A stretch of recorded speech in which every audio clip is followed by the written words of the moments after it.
Hi everyone, I hope you are doing well. So for our lecture today, we are having 7 themes in the Tempest. We will examine each theme closely.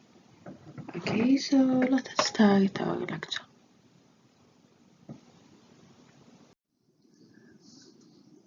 Okay, so now we are having the power of language. So as you know, having language means that you are able to communicate in such a way that others understand you. So it is very clear that language play an important role in various aspects of our daily lives. So language gives you power, okay? And you can see that in the play actually, when Prospero uses his language in order to control other characters in the play. So most characters in the play use the power of language to seize, to power, to confuse, to confound, to convince, or even manipulate, okay, other characters. For example, Prospero stands tall among other characters as he uses superior language. Why? Because he is good at speaking. And because he reads books, okay? So through his wit and words, he uses Ariel for his ulterior motives, and this even becomes prominent in the case of Caliban, who has not only learned the language but also tries to use it against the mentor Prospero. Okay, so you see how, let us say, language is very important in our life, okay? In our decision, in our positions, let us say. So he clearly catches Miranda Caliban, telling her that he understands her father as well as the daughter. And when Prospero and Caliban battles for power using language, their speech becomes rhythmic. Okay? And Caliban tells Prospero that all others hate him for his power of language. You see? So we can say power gives you, or language gives you power to control others, to manipulate others, okay? And that's why it is very important in our daily lives. Okay, so now we are having the theme of magic, illusion, and Prospero as playwright. Actually, the Tempest is full of Prospero's magic and illusions. And as you know, the play begins with Prospero's magic, okay, that causes the Tempest, and ends with Prospero's magic. His commands that Ariel send the ship safely back to Italy. So in between, between the beginning and the end of the play, the audience watches as Prospero uses visual and aural illusions to manipulate his enemies, okay, and expose their true selves. At nearly every point in the play, Prospero's magic gives him total control. Okay, he always seems to know what will happen next, or even to control what will happen next. So that's why we can say Prospero is the playwright of the text, okay, because he controls others, he manipulates his enemies, so as if he himself writes the play or the events of the play. And many critics see Prospero's magical powers as a metaphor for a player's literary techniques. So just as Prospero uses magic to create illusions, control situations, and resolve conflicts, the playwright does the same using words, okay? So That's why throughout the play, Prospero often likes in the shadows behind a scene, okay? So he's just like a director, okay? And actually he refers to his magic as art. Also in Act 4, Scene 1, Prospero literally steps into the role of playwright when he puts on a mask for Berganda and Ferdinand.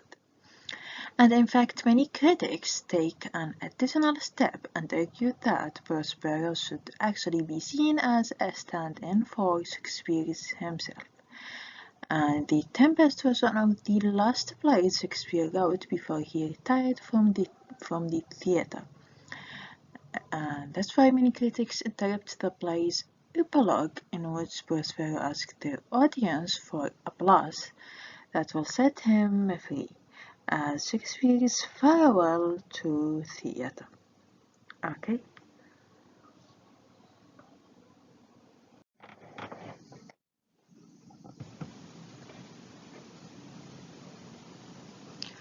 Okay, so our first theme is the illusion of justice. So, as you know, Prospero is expelled from his own dictum. Why? Because his elder brother usurps his powers, okay, and rages against him. And the rest of the play is about Prospero plotting on taking the powers back from Alonso. And this shows that justice is done if Prospero gets back his throne.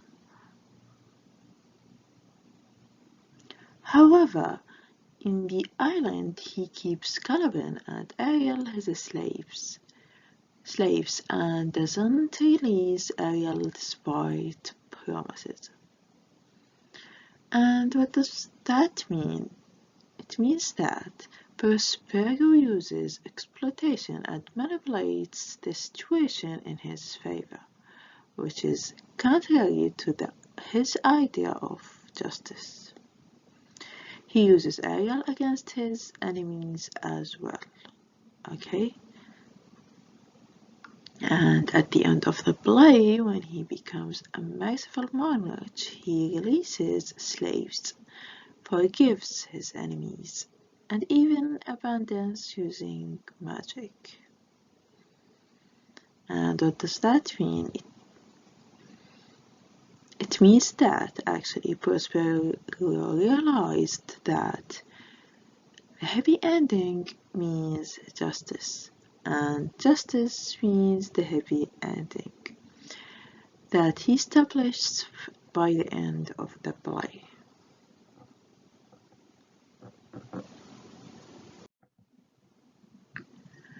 Okay, so our next theme, which is a very important theme, is colonization.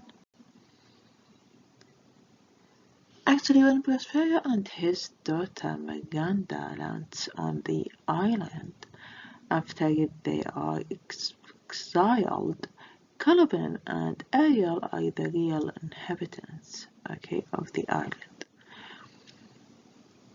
And actually he uses his power and knowledge to display his superiority on the original inhabitants. And due to this colonization, Ariel laments losing his freedom, and Caliban curses that he has learned the language from Prospero. They consider Prospero and his daughter as settlers who have colonized their land, okay? So he doesn't see Caliban fit to rule his island, and Caliban also conspires to throw him out of his land to end his rule. And actually there is a very important thing that you should know, which is that during the time when the Tempest was written and first performed, both Shakespeare and his audiences would have been very interested in the efforts of English and other European settlers to colonize distant lands around the globe. Okay, so the Tempest explores the complex and problematic relationship between the European colonizer and the native colonized people through the relationship between Prospero and Caliban. Okay.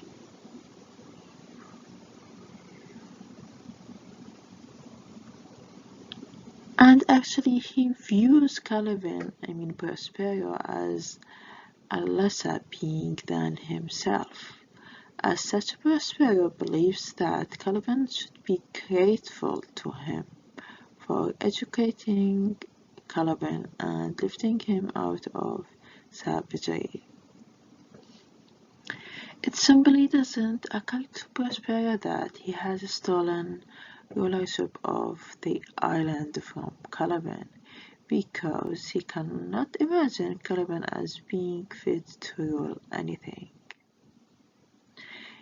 On the other hand, or in contrast, Caliban soon realizes that Prospero views him as a second-class citizen fit only to serve, and that by giving up his rulership of the island in return for his education,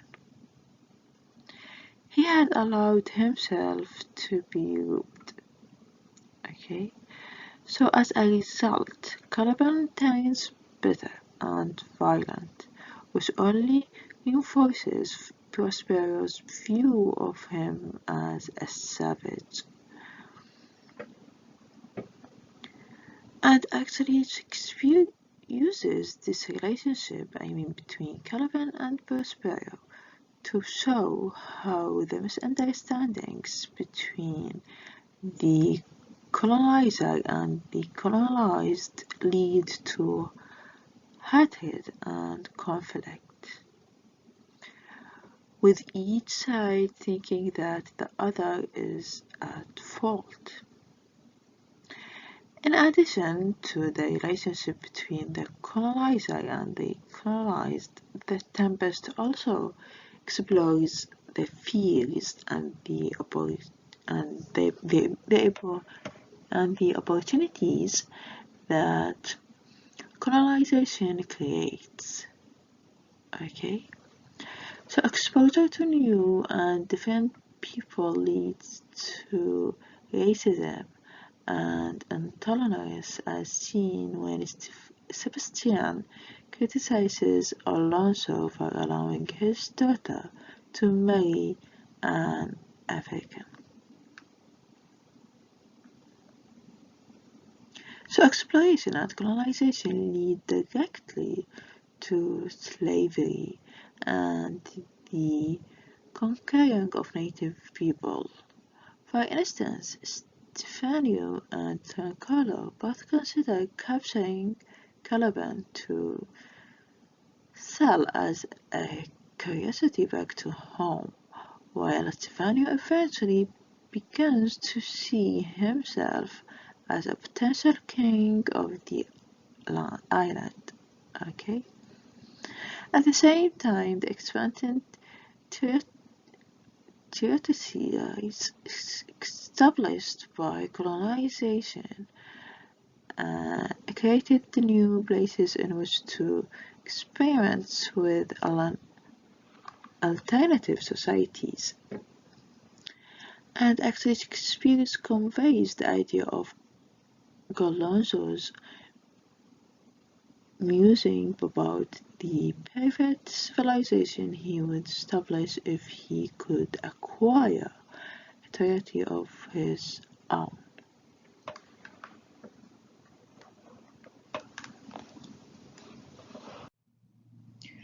Okay, so now we are having the theme of power. So power is very important. Why? Because it is the capacity to cause change. produce effects on others or influence others actually. And in the Tempest actually we can examine a variety of questions about power. Who has it and when? Who's entitled to it? What does the responsible exercise of power look like?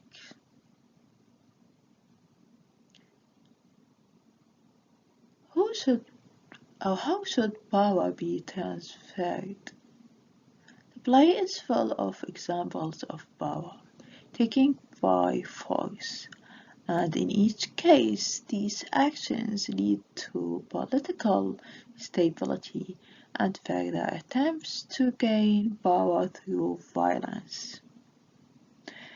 As you know, Antonio and Alonso's overthrow of Prospero leads to Antonio and Sebastian's plot to overthrow Alonso, just as Prospero's overthrow and enslavement of Caliban leads Caliban to seek revenge. Ultimately, it's only when Prospero breaks the cycle of violence by refusing to take revenge on Alonso, Antonio, Sebastian, or Caliban that the political tensions in the play are calmed and reconciled.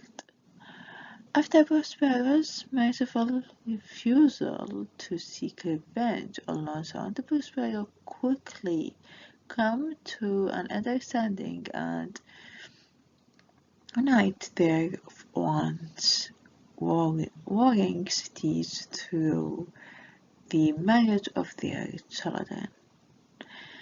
So that's why the Tempest suggests that compromise and compassion are more effective political tools than violence, okay?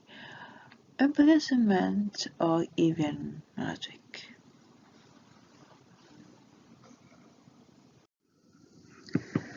Okay, so now we are having our last theme, the theme of treason.